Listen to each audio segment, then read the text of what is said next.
That's what you got after 30 years, and I got that back in '03. A bunch of us got them down at the Steelworkers Hall, and it's all gone now. Everything's gone.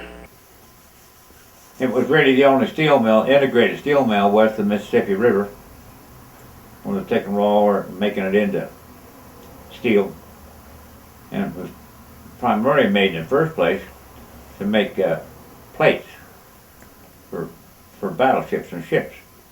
It was a war defense plant so that the Japanese airplanes couldn't get that far inland, they'd run out of fuel. That's why they put it where they did. And then as soon as we won the war, dropping the bomb, then they hot idled it, they called it. The government didn't want to be in the business of making steel.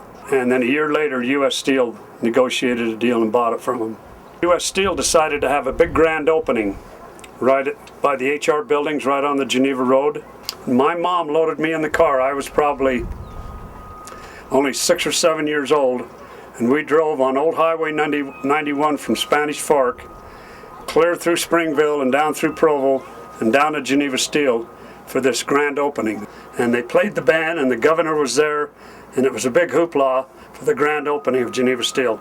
I was kind of proud of the work I did, and I'm proud of the work that my men did.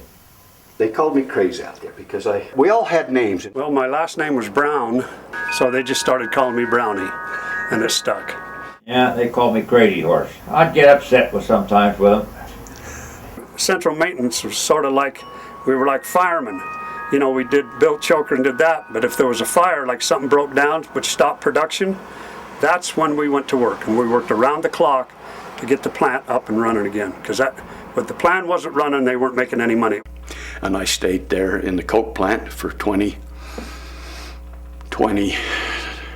years in the coke plant. A lot of the guys my age, they were probably like third generation or second generation steel workers. These are these huge trucks that my dad brought into Geneva in 1982 because we couldn't keep up with the coke haul. It's called the Klein, and it would hold a tremendous amount of coke.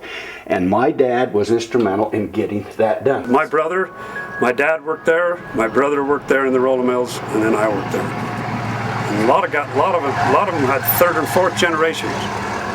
I was one of 6 guys that stayed out there after 1900.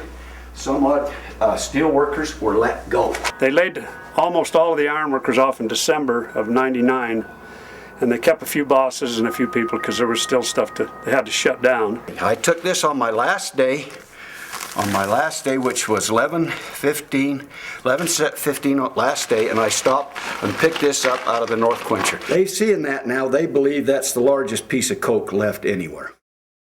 I feel sad, but it was a good place to work. It says union, and damn proud of it, and I am damn proud of being a union man. They would give us stuff like this all the time to keep us excited about things, and it's all gone.